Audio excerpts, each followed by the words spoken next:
Olá pessoas! Desde que o Renascimento foi chegando ao Brasil, nós fizemos vídeo comentando toda a chegada. Tivemos o pré-Renascimento, análise do Renascimento, da revista do Renascimento, análise de primeiras impressões de todas as revistas mensais que começaram a sair, menos Esquadrão Suicida. Depois de um ano tivemos também análise de cada uma dessas revistas, que completaram 12 edições, né, no caso. E depois, por último, nós tivemos o vídeo das 5 melhores coisas do Renascimento. Porém, nem tudo é perfeito nessa fase, como qualquer coisa na vida. Então é chegada a hora de fazer o vídeo das 5 piores coisas do Renascimento. Porque, sim, tem coisa ruim nessa fase. Bom, então vamos parar de enrolação, né, e vamos logo falar quais são essas 5 coisas. Bom, em primeiro lugar nós temos uma coisa que me incomodou muito, aconteceu pouco, mas nas vezes que aconteceram me incomodaram muito. Que são os arcos divididos. Como assim? Bom, alguns personagens têm mais de uma revista, como assim? O Batman tem a Detective Comics e a revista do Batman. O Super-Homem tem a revista do Superman e Action Comics. E o que isso quer dizer? Isso quer dizer que o personagem está em dois papéis, em dois enredos.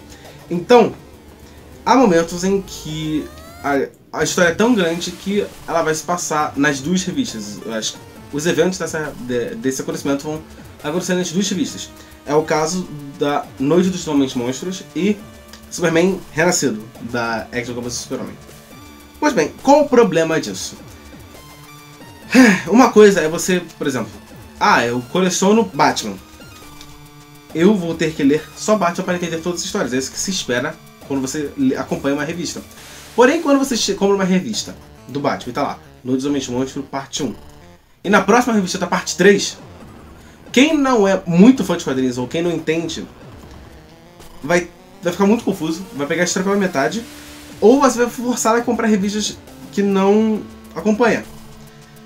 Por pouco não foi meu caso, porque eu não coleciono nem Super-Homem, nem Action Comics, mas eu coleciono Batman e Detective Comics, então pra mim não foi um problema porque eu botei as duas. Mas imagina quem coleciona só uma dessas revistas. Cara, se você tem assim, a parte da sua coleção reservada ao Batman, e você vai ter que comprar uma Detective Comics, onde você vai botar isso? Então, além de que, cara, isso é maior problema para os roteiristas em si, para conciliar as duas histórias e tal, num ponto perfeito. E o meu maior problema realmente é esse negócio, você tem que comprar outra revista, que não é que você está acompanhando, para entender a história. E realmente, isso é muito ruim. Isso aconteceu só 3 vezes no Renascimento até agora, que foi com o Superman Renascido, com Noite dos Homens Monstros e com Esquadrão Suicida vs Liga da Justiça, que vai ter vídeo aqui no canal comentando esse arco todo. Esquadrão Suicida e Liga da Justiça foi um pouco mais agravante pra mim, porque Action Comics e Super-Homem, porra, são 2 revistas do mesmo personagem, então tá, não atrapalha muito. Já Liga da Justiça e Esquadrão Suicida, cara, se você acompanha Liga da Justiça, você vai ter que comprar Esquadrão Suicida, que é uma revista que não tem nada a ver, e ainda vai ter que comprar a revista do Esquadrão Suicida contra a Liga da Justiça. Então, no geral, é por causa disso, por causa desse problema, dessa burocracia, desse problema em relação a comprar revistas que você não acompanha, que essa parte de arcos divididos está aqui na lista. Seguindo, a segunda parte não é muito culpa dos roteiristas, é culpa da corporatividade da DC, que são arcos curtos, histórias curtas. Como assim? Cara, a DC no início, quando foi começar o Renascimento, né, eles fizeram uma pequena mudança na sua linha editorial, onde todas as revistas lá fora passaram a custar metade do que custava. Se não me engano, passaram a custar $2 ou $2,50 ou $1,50, algo assim, é bem barato mesmo lá fora. Porém, para conseguir esse preço e continuar com a qualidade, eles tiveram que lançar 2 revistas ao mês. Então, no mesmo mês você vai ter Batman 3 e Batman 4. Então você vai gastar menos por revista, mas vai ter 2 revistas ao mês, o que é muito bom. E isso, obviamente, não se reflete no Brasil, porque nós só temos uma revista por mês, padrão. Porém, isso quer dizer que pro roteirista e pro desenhista é mais trabalho. Porque você vai ter que correr para entregar produtos menores 2 vezes por mês, o que é bem mais complicado que entregar um produto grande no mês. Aqui no Brasil, nem tanto, mas no geral, você tem histórias que precisam de capítulos mais curtos e capítulos que vão ter mais cortes para acontecer. E no geral, os arcos são mais curtos também, justamente por causa disso, porque as revistas estão menores. Isso picota a história, tira você do clima da história, te tira da história. Porque, por exemplo, se a história tem que ser mais curta, porque os episódios são mais curtos, você é forçado a fazer arcos menores, então os arcos acabam sendo autolimitantes. Então o arco poderia ser épico, ser absurdo, tem que diminuir, porque eles têm que apressar a produção para conseguir entregar aquela revista no mês, entendeu? Então, realmente, esse negócio de histórias mais curtas atrapalhou o desenhista, o roteirista e principalmente o leitor. Por isso que é muito ruim.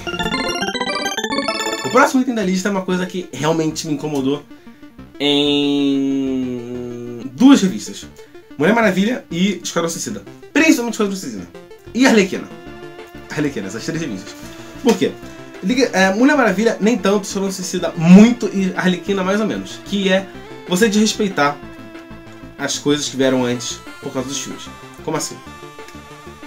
Mulher Maravilha, o que mudou foi só uma coisinha ou outra do uniforme. Então, praticamente nada. Já Arlequina, o filme do Esquadrão Suicida ia sair no final da fase DC e Você. Então eles quiseram fazer o visual da Arlequina ficar parecido com o visual do filme. E aí ela deixou de usar o cabelo metade de uma cor, metade de outra, pra ficar loira com a ponta pintada de azul e de rosa. Sem necessidade, só pra ficar parecido com o do filme. E pior ainda no Esquadrão Suicida, porque toda a equipe mudou. Só pra combinar com o filme, eles recomeçaram toda a história do zero. Eles jogaram fora dezenas de revistas do 952, que foi uma revista sensacional. Eles jogaram tudo fora só por causa do filme. E o filme nem foi bom ainda. Então, isso pra não comentar do visual dos personagens, né? Que o Pistoleiro agora tá parecendo o Senhor das Estrelas, com aquele capacete bizarríssimo. O Crocodilo parece um monstro. A magia nem existia no Esquadrão Suicida. Foi forçada a entrar por causa do filme. Quem mais tem? O Capitão Boomerang virou um palhaço. Antes ele era um cara foda no 952. E no Renascimento ele tá um palhaço total. E a Katana, porra, a Katana tinha todo um arco de desenvolvimento. Ela teve o seu passado mostrado, teve todo o seu desenvolvimento no 952 pra virar a quieta porradeira do time. Então, cara, você pegar coisas que eram boas e destruir só pra poder fazer referência aos filmes, isso é uma coisa que matou Esquadrão Suicida. Não é à toa que a revista foi cancelada e tem vídeo comentando essa notícia aqui no canal. Então, cara, se chegou a matar uma revista, pode perceber o quão ruim isso foi pra fase no geral. Outra coisa que é muito ruim e é muito conectado com o segundo ponto dessa lista é o ritmo. Porque, vamos lá, recapitulando, né, acabei de falar, mas vamos lá. Histórias curtas, edições mais curtas, histórias mais curtas, arcos picotados. Isso quer dizer que o ritmo vai ter que ser muito mais acelerado. Como assim? Pense comigo, você tem que entregar todo mês uma papelada. E aí você está acostumado com isso, você está acostumado a, sei lá, a curtir o mês inteiro e poder, na semana anterior, sentar e fazer com calma aquilo. Agora você vai ter que fazer isso 2 vezes ao mês, você não vai poder curtir tanto. Então é mais estresse para você. E você vai, com certeza, a qualidade do seu trabalho vai cair. Justamente porque você está sendo forçado a fazer 2 vezes o mesmo trabalho que você fazia antigamente. Tá bom que são relatórios menores, mas, cara, você não vai precisar fazer isso. O que isso quer dizer? Que, por exemplo, se antes você conseguia fazer um relatório com linguagem bonita, rebuscada, bem revisada, agora você vai ter que ir direto ao ponto. Você vai ter que fazer coisas mais, como eu posso dizer, incisivas e mais diretamente ao ponto. E isso não é muito bom quando se trata de histórias em quadrinhos, porque isso quer dizer que a história vai ficar mais acelerada. Isso quer dizer que o ritmo não vai ficar bom. Cara, A Noite do Homem Monstro, que eu comentei aqui justamente no ponto dos arcos compartilhados, é justamente uma revista com um andamento muito rápido.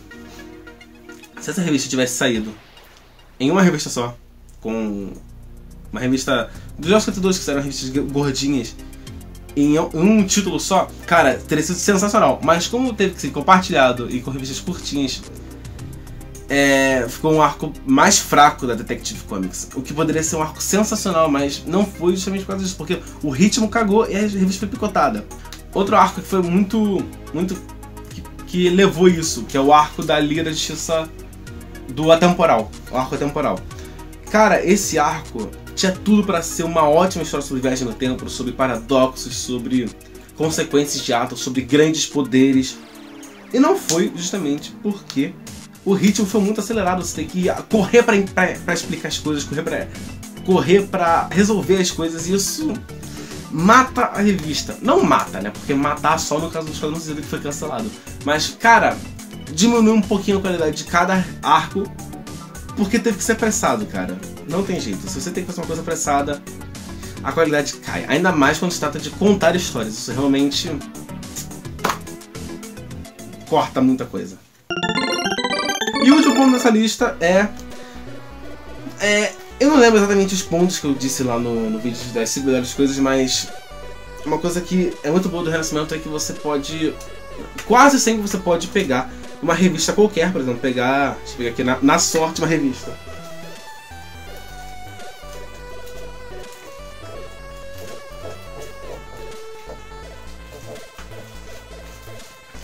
Tipo, você pode pegar aqui Jovens Titãs 4, começar a ler e você vai entender mais ou menos o que está acontecendo.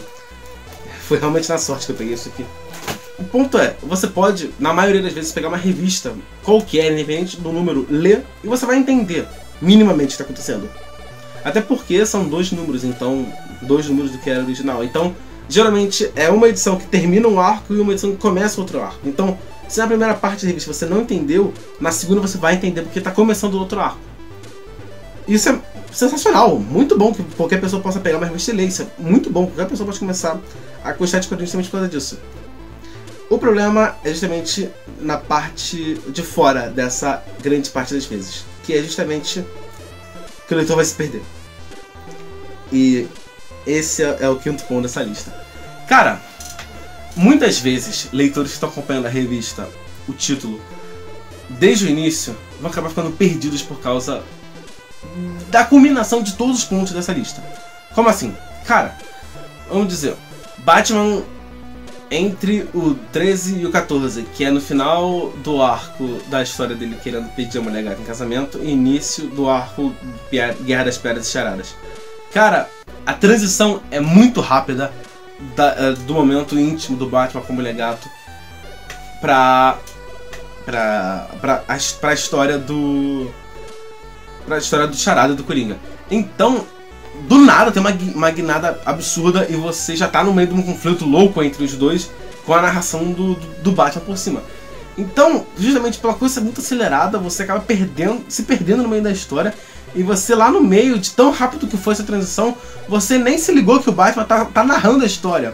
Ou em outra revista, que é a Detective Comics, cara, às vezes o andamento é tão rápido que você se perde em relação aos lugares em que o pessoal tá. No arco... esqueci o nome, mas é o arco em que a spoiler tem ligação com a anarquia. Cara, numa hora ela tá em Gotham, noutra hora ela tá na cidade subterrânea, numa outra ela tá em outro lugar completamente diferente. E, cara, você se perde muito facilmente. Ainda mais quando nessa parte, entre uma revista e outra, entre o número 4 e 5, entre o número 10 e 11, cara, às vezes acontece alguma coisa ali que você nem percebe, você se atropela muito. Eu não sei se eu consegui fazer entender nesse último ponto, mas isso realmente atrapalhou bastante a minha leitura do Renascimento. Bom, então, acho que foi isso, né? Esses são os 5 pontos que mais me atrapalharam. O que eu posso dizer que são os 5 piores pontos do Renascimento. As 5 piores coisas do Renascimento. A fase ruim? Não, cara. Eu gosto de dizer que o Jovem 102 é a minha fase favorita da DC. Porém, cara, o Renascimento tá muito bom. E eu só não comparo diretamente os dois porque, porra, o Renascimento teve 50... O Jovem 102 tiveram 52 edições. Foram 5 anos para poder desenvolver tudo. Enquanto que o Renascimento tá aí a 2. Vai fazer 2 ainda. Aqui no Brasil, né? Óbvio. Então, não tem como comparar diretamente. Mas, cara, se continuar nesse ritmo, tá sensacional. Quando chegar na edição 52, vai ter passado os 902 e vai ser, de fato, a melhor revista do Renascimento, a melhor fase da DC. Cara, óbvio que tem pontos ruins, tudo na vida tem pontos ruins. Só que, cara, se você ver lá o vídeo das 5 coisas, você vê que os pontos bons são muito superiores aos pontos ruins. esses pontos de vista são coisas pequenas, algumas outras grandes, que atrapalham assim na hora de ler, na hora de acompanhar o universo e tudo mais. Só que, cara, não chega nem perto das coisas boas que tá acontecendo. Então, óbvio que vale a pena ler. Pega logo um quadrinho e começa a ler, porque vale muito a pena. E bom trabalho, DC, continue assim.